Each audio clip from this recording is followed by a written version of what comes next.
Hello to all of you from all of us here at Julian Campbell Foundation. And the purpose of today's video, we are looking at how we can start from a powerful place with our young people, the young person in our lives. So they've just started school, it's the beginning of the school year. And it's really good to be able to go with a concrete plan. I'm going to say a little bit more about that later. But first of all, let's just check out the JCF mood map. I think you can see that there. Let's see if I can make it. Yeah. And so mood is a mixture of two things, like how much or how little energy you've got, and also how you're feeling. Are you feeling rubbish or are you feeling really, really positive? And it's those two things together, the energy and that degree of positivity, that give you the mood in the moment. And quite often, what we're trying to do, we're trying to, for our young people are trying to learn something when they're in the red. So they could be stressed, they could be anxious. So if they're in the red, that means they've got lots of energy and they're negative mood. And when they've got lots of energy and negative mood, then it's the flight and fright hormone, adrenaline, that is working. And this is a hormone or a chemical in our that gets pumped out to our bodies, and it's an escape hormone. It's something that wants us to just escape the threat. It's not a chemical or a hormone that helps our young children to really focus on a topic, to focus on a subject, to be able to focus on revision and things like that. And what we need to do, we need to bring them down from the red, like from the high energy, negative mood, and bring them down. So we can always bring them down and bring them across on the mood map to where it's yellow, the bright side of the map, or green. Because here's the thing, when our young people's mood or our mood is on this side, we've got different chemicals and neurotransmitters that are being pumped out around the brain, and neurotransmitters such as serotonin, we've got dopamine, we've got oxytocin. That's the kind of like the bonding, the friend, it gets released when we're hugging, gets released when the mother is breastfeeding, and all of these feel good hormones are really good for us to focus on a task. So what we want for our young people to be on the bright side of the mood map. We want them to be on the yellow, on the green side, so we can really have the serotonin there, the endorphins there, the dopamine there, the oxytocin there. So how can we do that? How can we set our young people up so we start the year powerfully? Well, in my experience as I used to be a teacher, a science teacher, and I loved it. Like, preparation at the beginning of the year is key and it's crucial.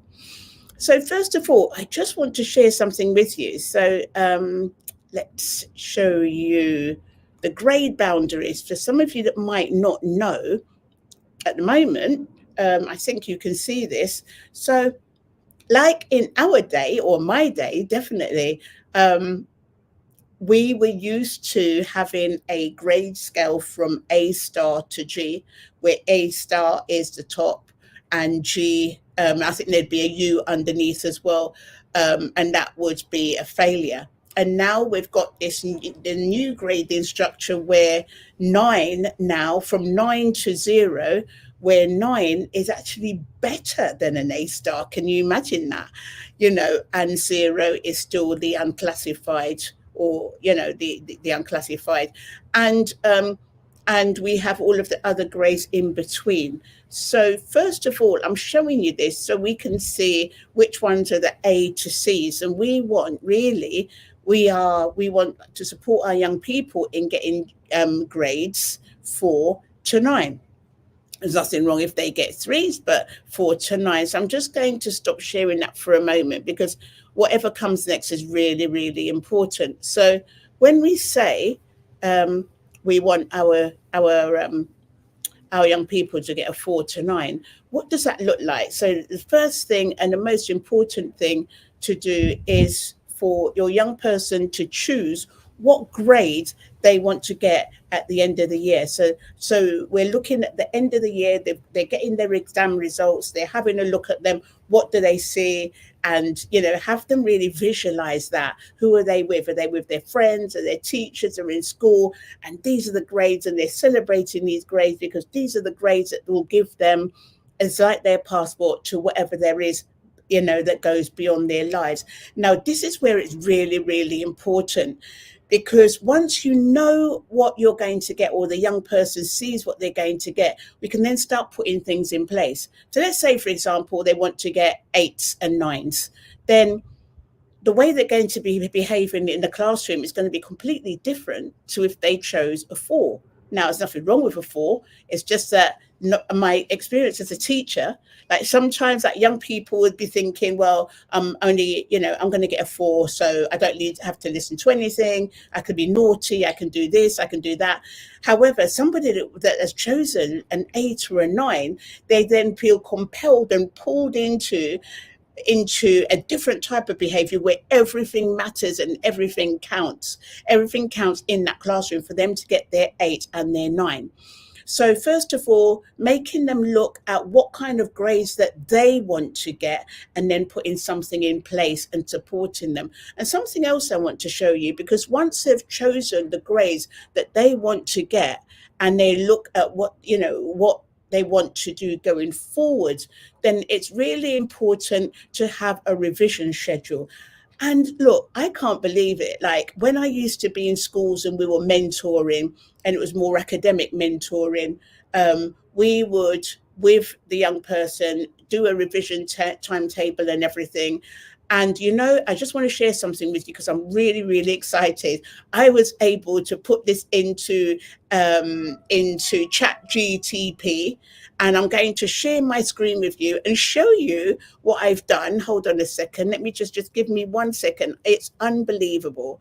So let me just share this with you, and I'm going to share with you what I typed in as well. Here it is, Chat GTP.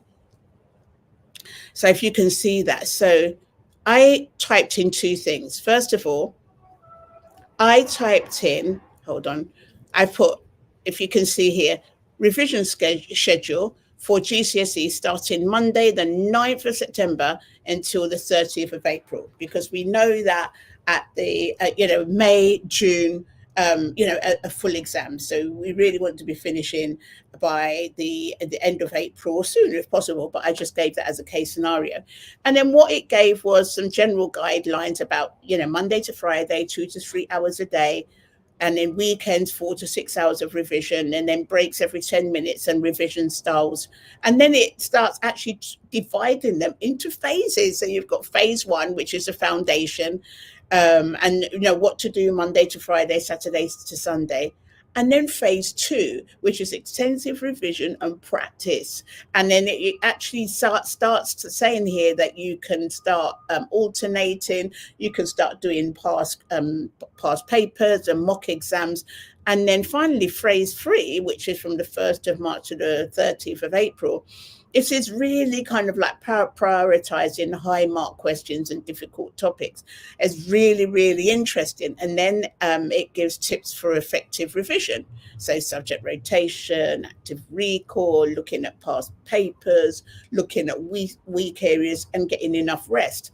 However, then I put something else into Chat GPT, which is a revision schedule for GCSE starting from Monday the 9th of September until April the 30th, with rest and exercise time. Because of course, we want to be able to do this powerfully. We want the young person to be taking care of their mental and physical health, which is much, much more important.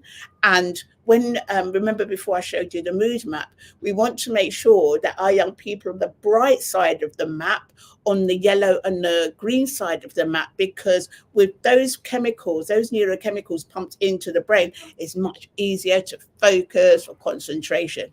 So then if you see here the difference, it still talks about the general guidelines, but it includes rest and exercise.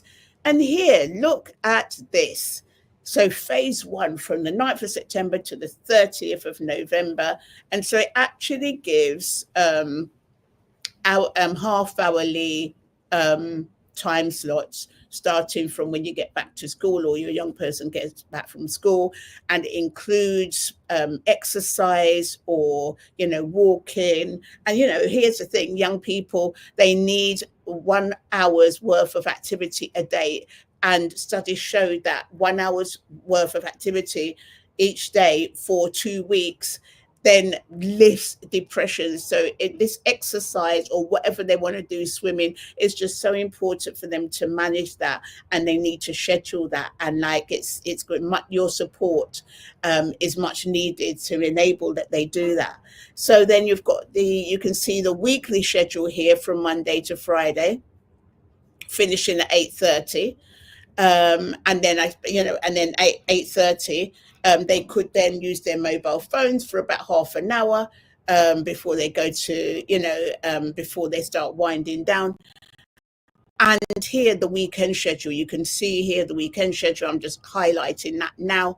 um, it's got all of the morning exercise and the revision, exam paper practice, the break, non-core subject revision, lunch and rest. But can you see that? So it's all there for you to be able to put in place. It's unbelievable that you can just write down and you can request a revision schedule in chat GPT, and it comes out with all of this. I just think it's wonderful. And then we've got the final preparation here, and it also gives you like the final tips: rest days, exercise, and rest and sleep. So I'm sharing that with you because I thought I was very excited about that, because I personally, I think that's really, really amazing. And it's important that that happens now at the beginning of the year, because if we don't plan the year and start powerfully, then our young people are going to think that they can just save the revision until next year, like February, January or February. And quite often what happens, with my experience as a teacher, young people are quite perturbed when they take their exams and they take their mocks and they get a certain grade, and it's not the grade, or not the grade that they would have hoped for, and then they start panicking and things like that. So as an ex-teacher and a mental health consultant, hey, Cher, I would advise to start now.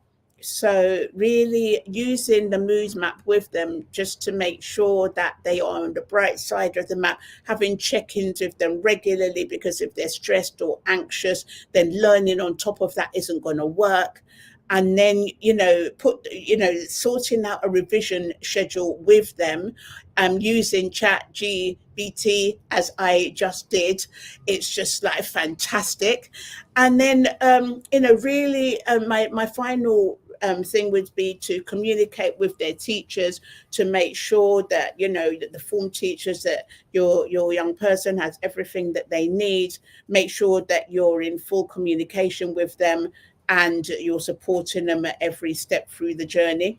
For example, it's important that you have syllabuses, that the young person has a syllabus and they can work through the syllabus when they're doing their revision. Also, as well, something that I loved doing when I was young and revising for my exams, and something that I found young people find quite helpful, is to meet up with others. So they revise a topic, and then the other young person, they revise a topic as well, and then they get together and they explain the topic. For one, it's good because then when you can explain something and the person understands, and it shows that you yourself, or the person is explaining, understands the topic really, really well. And then the other person is more likely to be listening if it's a friend. And then also as well, like everybody would be learning their topic when they get together, then they all contribute towards each other. It really does work well. So today we've looked at how we can really improve the young person's mindset, and I've just put together my experiences of being a teacher, and also being in the mental health field, it's really important to start now, and start now at, at a nice leisurely pace, making sure that there's rest days for the young person, that they've got a revision schedule, that they're following the revision schedule, and that they're really checking in with themselves and practicing now, because by practicing now will really ensure that they get the grade that they want to get. And please do encourage them to go for the higher grades like 7, 8, and 9 rather than 4, 5, and 6. Because when you're aiming for a higher level, then the behavior and the focus is just so much more. So thank you for listening to this video. Thank you for asking us to do these topics. And please do continue to write in. Please do comment below like what you do with a young person in your life. What have you found works? And we'll see you in next week's video. Thank you again.